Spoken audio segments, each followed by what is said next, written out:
morning for the first time and missed last week's message, I spoke, and I'm speaking on how to have constant energy. And I have it, and I get it because I'm enthusiastic.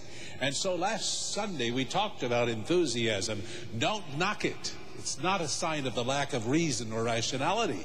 It's a mark of emotional health. Don't knock it, and don't block it with your own cynical, negative thinking. It won't work, it can't be done, I tried and failed, etc., etc.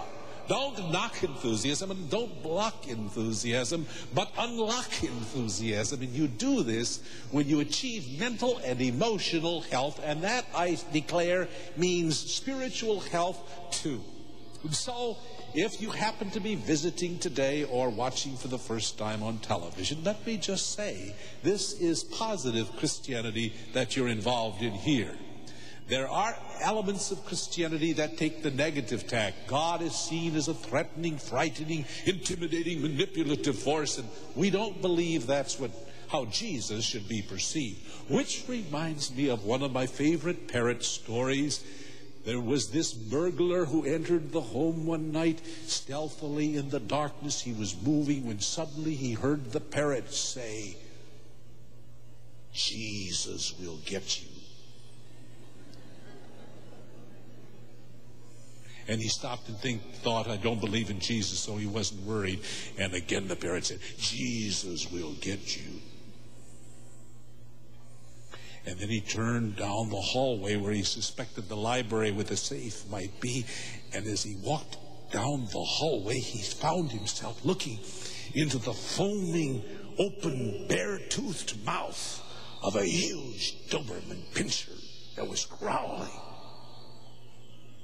And he heard the parrot say, "Stick 'em, Jesus."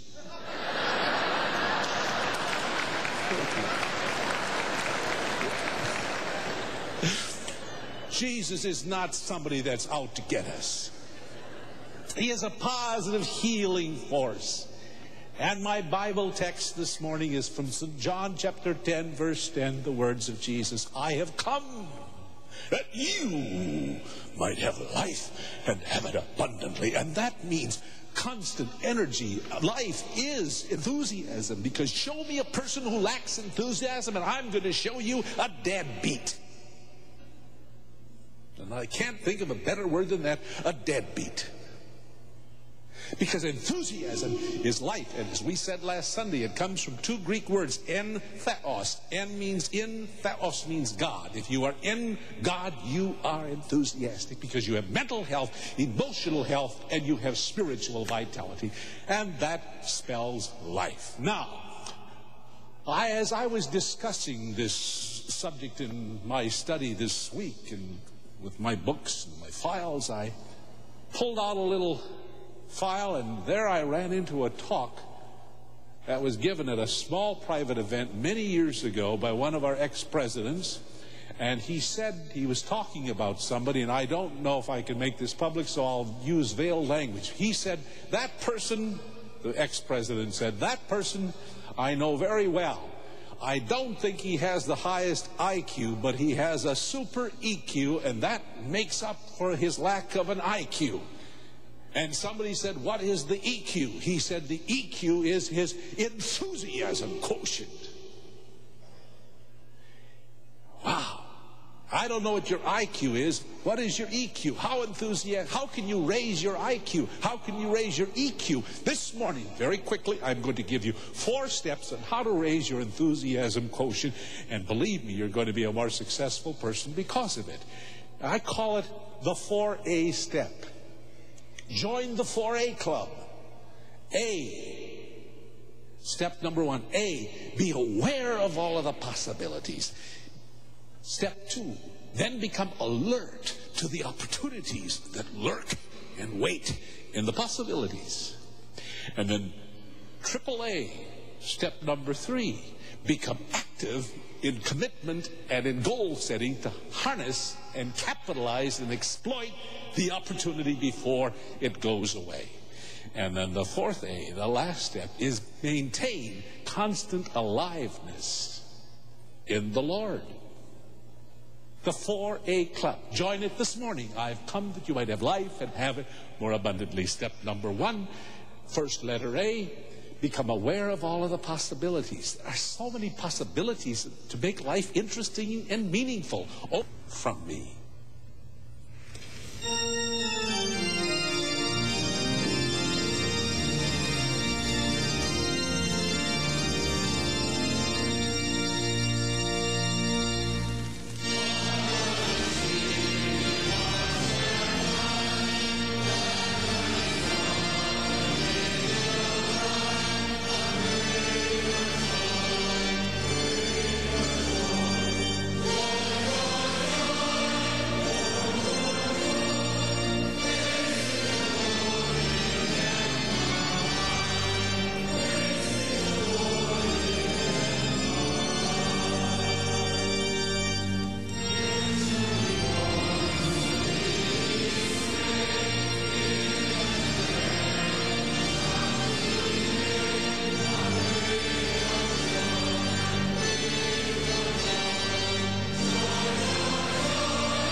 I'll interview an angel this morning.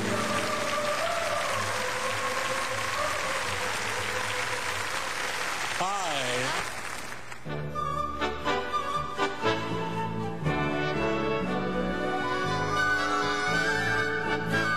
Oh magnify the Lord with me, and let us exalt his name together. Oh magnify the Lord, oh magnify the Lord, and may his name be lifted high forever.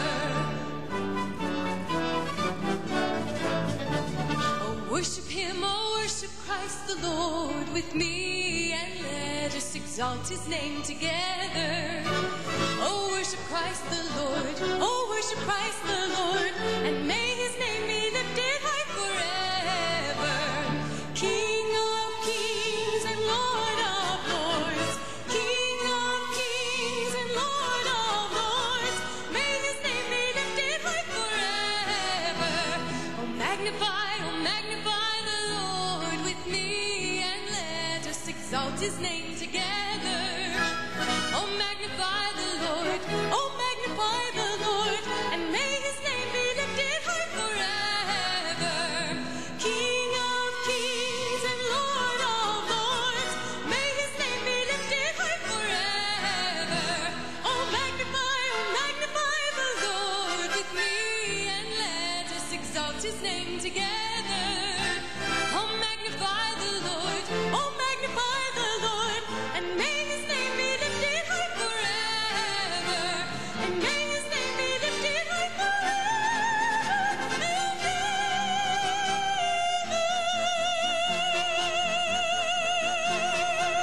Oh magnify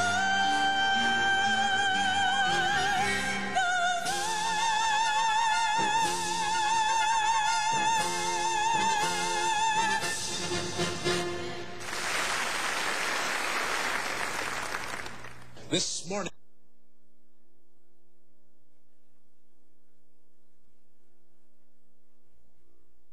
through school. For a while I sold Bibles, and I was thinking the other day, the old story they say it's true, though I never knew him, about this fellow who couldn't hold a job. He had a physical handicap. He stuttered so bad, you know. And somebody said, well, the Bible salesman will take you. And I mean, that is kind of true. They would take me and they would take anybody. But he broke all records in selling Bibles. And when they asked him what his secret was, he said, I just said, do you want to buy a Bible, or would you rather have me read it to you?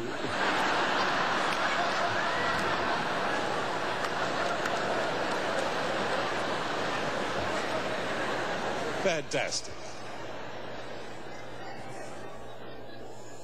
Every obstacle is an opportunity. It starts by laughing at your own handicap. Be aware of all the possibilities. Then be alert to all of the opportunities. Then become active in commitment. And that means you set new goals. You open your mind to the possibilities you never considered before. Only the other day I ran into somebody here, and he said, Dr. Schuller, you won't believe it, but I've never had any religion. I didn't have any in the college. I didn't have any in the business world. And I just started coming to this church because I got interested in the architecture. And then I started coming, and he said, to make a long story short, on an impulse, I decided I was going to find out more what this church was. And he's joining the church, and he is so excited, so enthusiastic. He said, there's a whole world of thinking. There's a different world of feeling. The thinking is different here. The feeling is different here. The vibrations are different here. The energy is different here. Man, am I excited that I finally had the nerve to get some religion. He's made a commitment. Become aware of the possibilities, then become alert to the opportunities, then become active in making new commitments. You know, I've done this. Some of you may not know, but I started this church 32 years ago. The goal was someday I'd have a church and I'd have the fun of being the pastor of a great congregation. I spent 32 years buying land, building buildings, being a property developer, being a financier, being an architect. My gosh, for 32 years.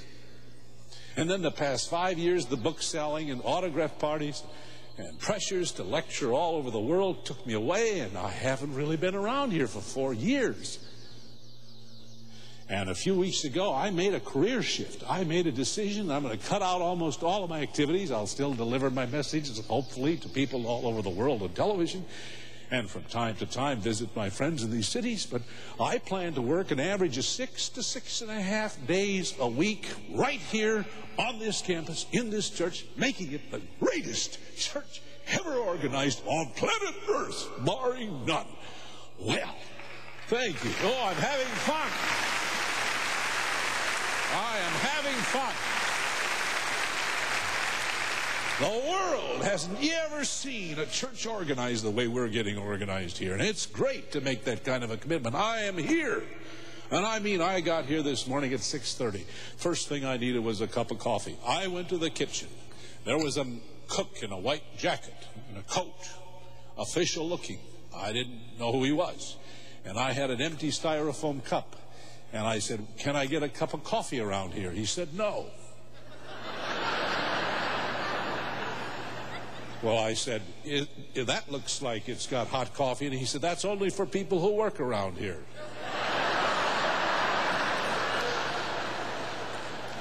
True story. I said, I work here. He said, I never saw you before.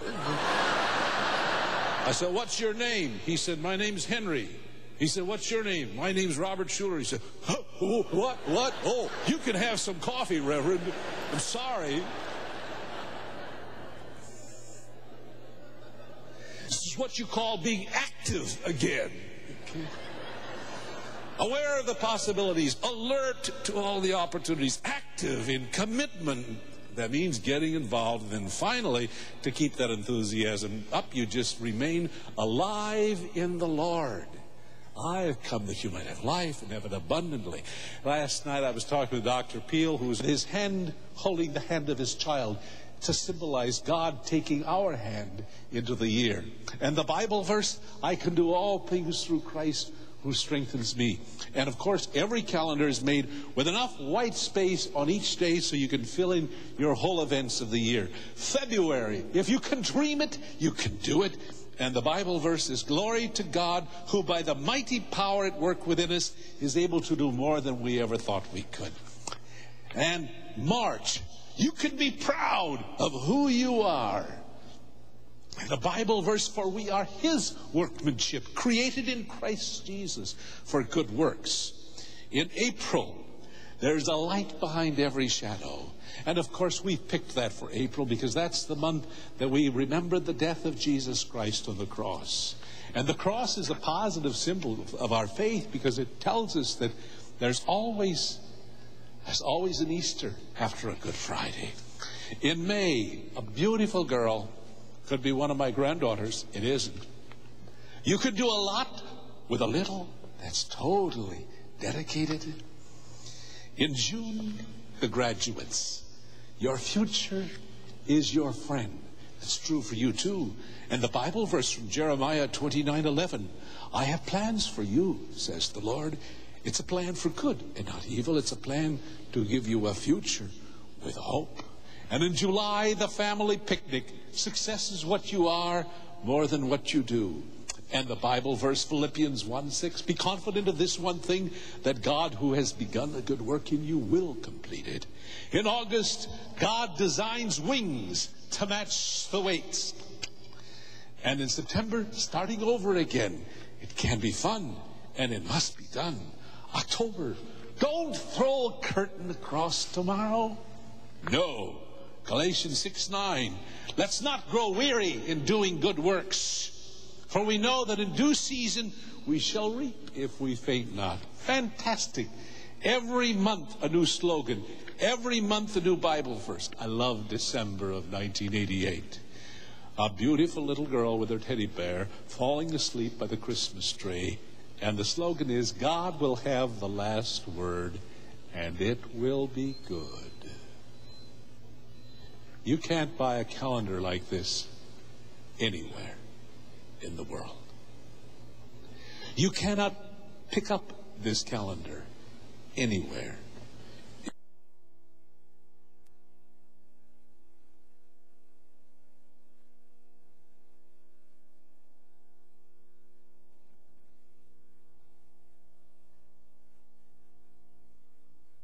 Waiting and watching for you and for me.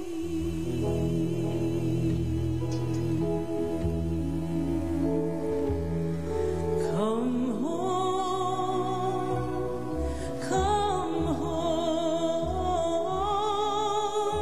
ye who are weary, come home.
Thank you, Cynthia. You know that you sang that today because I asked for that number. I was here on an airplane a while back, and this movie came on, and there was that voice singing, and that's got to be Cynthia. Couldn't wait for the credit line. Sure enough, Softly and Tenderly, sung by Cynthia Clausen. Trip to Bountiful. Yeah. Didn't that win an Oscar? For Geraldine Page. Yeah. Thank you. You're wonderful.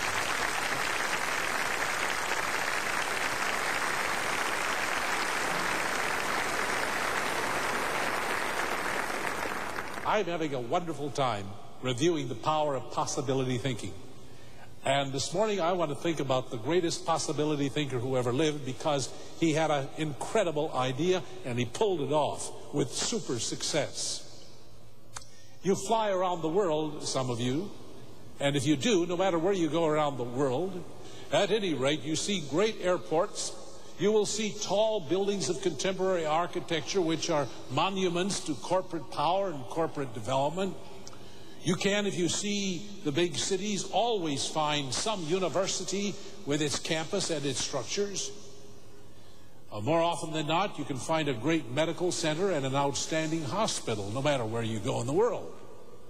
Go all over the world, you will see all of these structures, and then, of course, your luxury hotels. It doesn't cease to astound me how you can today go into what you would call the most primitive, undeveloped countries of the world, and you're bound to find one luxury hotel with palm trees probably in the inner courtyard. So all over the world you see it today. Modern airports, jetways, hotels, universities, hospitals, hotels, and corporate power structures, skyscrapers, and also dotting the landscape, buildings that probably have a cross on the top. They're obviously churches all over the world, with the exception of Afghanistan. There was a church, it was bulldozed down by the mullahs. And Tibet, there is no Christian church with a cross on the top in Tibet. But otherwise, you could go to over 140 different countries on the world, and you'd see a steeple with a cross on the top. Super successful. But I used to fly a great deal, and I would have people sit next to me, and they would often say, "What do you do?" And I would have a standard reply. I would say, "Guess." And that often led to some most interesting conversations. I can't tell you what they've guessed. They're a life insurance salesman. Do I look like a life insurance salesman? I had one man tell me once, "You're a mortician." Why, I don't know. Funniest thing, about 2 months ago, somebody said, "You're on television." I said, "Right." He said, "Don't tell me, don't tell me, don't tell me. It's going to come to Miami Vice."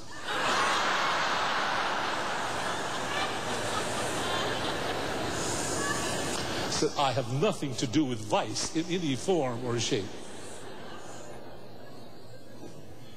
No, I say, I'm with an international corporation, and it's super successful. In fact, I don't think there's any other international corporation more successful than the company that I'm with. And then they'll say, "Oh, you're with the Shell Oil Company." I said, "No." International Telephone and Telegraph. No. Listen, Shell Oil Company, International Telephone and Telegraph, now those are puny, putsy, peanut companies compared to mine. Why, we go into the countries before the telephone company or the Shell Oil Company even dares to go in. I mean, we go in and we teach the natives how to read and write the spoken language. We have to teach them how to read and write in order that they can read our handbook. They never do guess. Then I finally tell them, "I'm with the Church of Jesus Christ." That's who I'm with. This is big, big time. Really big. Wow. Now I have some questions about this. Where did all of these churches come from anyway? Where did it all get started? Whose idea was it? No, it didn't start in Rome. That's not right. John Calvin, wrong answer. No, it didn't start with a committee. That's shocking, isn't it? Because they have a lot of them in the churches. Guess what? This whole thing got started in the mind of one young man. One young possibility thinker had an idea of this whole new institution, corporation, organization called the church. And he was only 33, and he said, upon this rock, talking about faith, upon the rock of faith, I will build my